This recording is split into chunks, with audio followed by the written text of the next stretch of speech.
Thank you, Dr. Bhalla, for giving me the chance to be a part of this instruction course. And I have been looking forward for this day since 20 years. 20 years back, my mentors, Dr. Grover, Dr. Harbanslal, I used to learn from them. And today, again, I have them watching me talk about Target 2020, my dream destination for any of my cataract surgeries. In these days of cataract surgeries, all the patients actually look forward for what is called as a refractive surgery.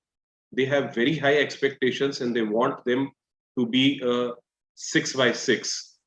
This was a picture of mine in my OT when I felt great doing a grade 4 phaco on a patient. And after 2 weeks post-operatively, I found that patient saying, Doctor Saab, surgery to karali, lekin maza nahi aaya. His unaided vision was 6/9. The best corrected visual acuity was 6/6. But still, my patient was unhappy. And this factor led me feel very upset. I was actually thinking that what makes the patient really happy? Is it as big as climbing an Everest?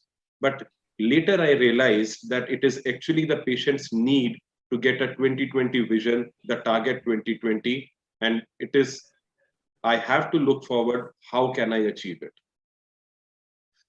Biometry is the main key to it, and Dr. Bhalla has very well talked about it. And my role today is about tackling astigmatism. Astigmatism has an incidence of about 20.76% of a quantum of about a 0.5 in our patient population. 47.27% is about have a astigmatism of 1 to 2 diopters, and 13.16% range between 2 to 3 diopters, and only 3.75% of patients have an astigmatism of more than 3 diopters. Our aim should be to leave them as low as less than 0.5 diopter of cylinder.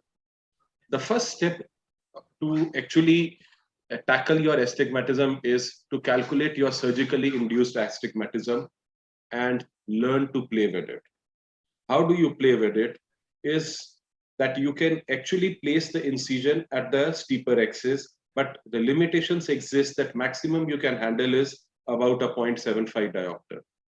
So astigmatism, whether the patient has with the rule, against the rule, always place your incision on the steeper axis. Try to neutralize with your surgically induced astigmatism as much as you can. And you can always expand the incision or place a double CCI, that is placing another corneal incision at the opposite axis, exactly 180-degree opposite, and actually see how much you can handle with that. This is what we do with by making a larger incision, and we do a double CCI. But the results are variable and not very predictable. There is no specific established nomogram available for it. But my friend, all of us can develop our own nomogram and treat at least up to about a 0.75 astigmatism just by handling our incision and playing with it.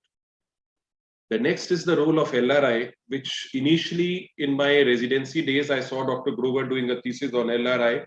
It was almost about 20 years back. But while in my journey of my practice of 20 years, I hardly actually came across much LRIs until the Catalyst platform came in.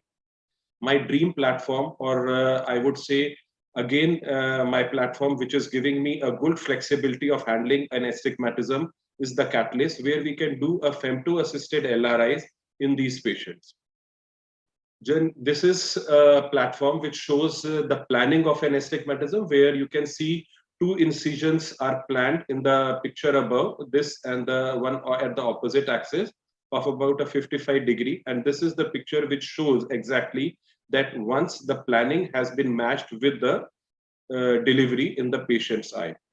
This is how the LRI beautifully looks on a slit lamp picture in the post-operative one. We can easily manage up to about a 1.75 to 2 diopter with an LRI and our incision combined. For the higher ranges, of course, we have the toric IOLs for it. The toric IOLs, I would say the main success for a toric IOL is making the right incision. This is, I am making an incision in a patient where I am making a mark at 90 degrees as a reference mark. The next is the bubble marker, which gives us where we just hold it horizontally to see the bubble being in the center. Then we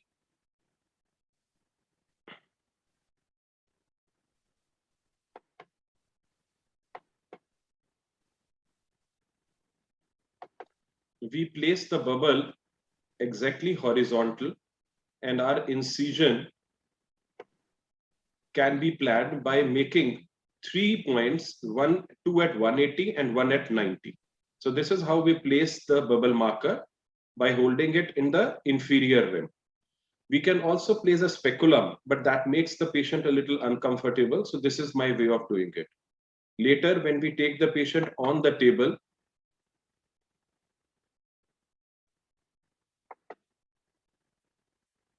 we just place the marker on the eye and mark the incision where we need to place the lens. So once our incision and exact marking is done, my friend, 90% of our job is done, and we can easily handle and place the IOL by placing doing a good surgery and placing the IOL exactly at the point. But it is not always true.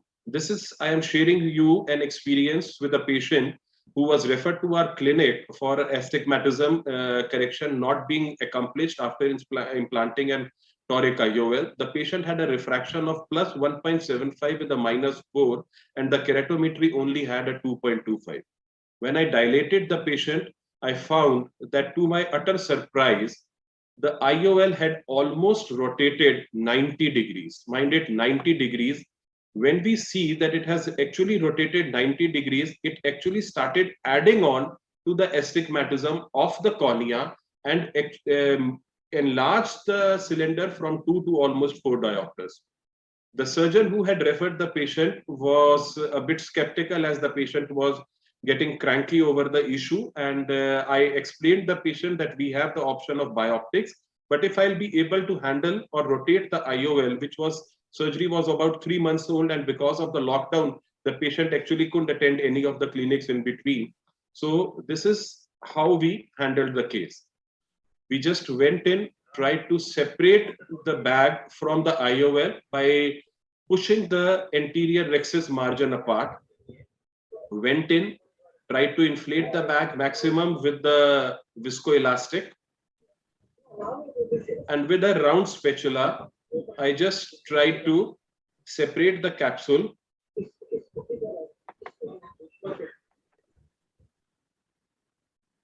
and luckily the capsule separated. The next step was to inflate the bag as much as possible with the viscoelastic. Though there was some fibrosis which was present, which was making me a bit skeptical at the inferotemporal point out over here, which I thought that if the fibrosis and the lens is adhered, it would be difficult for me to rotate. But luck was with me, and I could actually place the lens back into position at the desired axis, and the patient turned back with an astigmatism target value of less than 0.5 post-operatively. So this is about the success of a surgery, that you need to be very precise and your IOL has to be positioned in the right direction. We have various ranges of IOLs available. Initially, the range available was up to about a 4 diopters, but now we have up to about a 6 or a 5.5 diopter with the ZCT Technis platform giving 800 mark.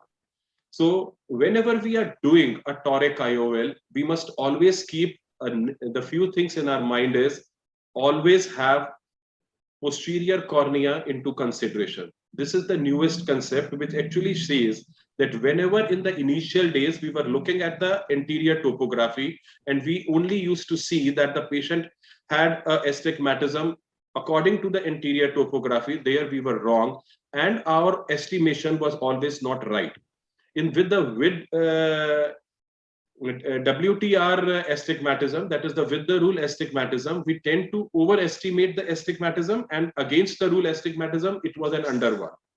So Considering the posterior cornea into consideration, Dr. Koch gave us the Bayer pneumogram and also came up the Barrett toric calculator, which consider the posterior cornea into consideration and give us a better precision to give a better calculation for a toric IOL.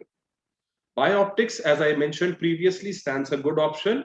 It is a very good accessible tool if you have it in the clinic, but if you are not having an access to it, it becomes troublesome due to the additional cost involved. And the patient actually may not want two procedures to be done on his eye. So if we can accomplish the thing with a single procedures, the option stands the best. Now, considering the magnitude of astigmatism, I would give my treatment approach for a patient to handle the astigmatism.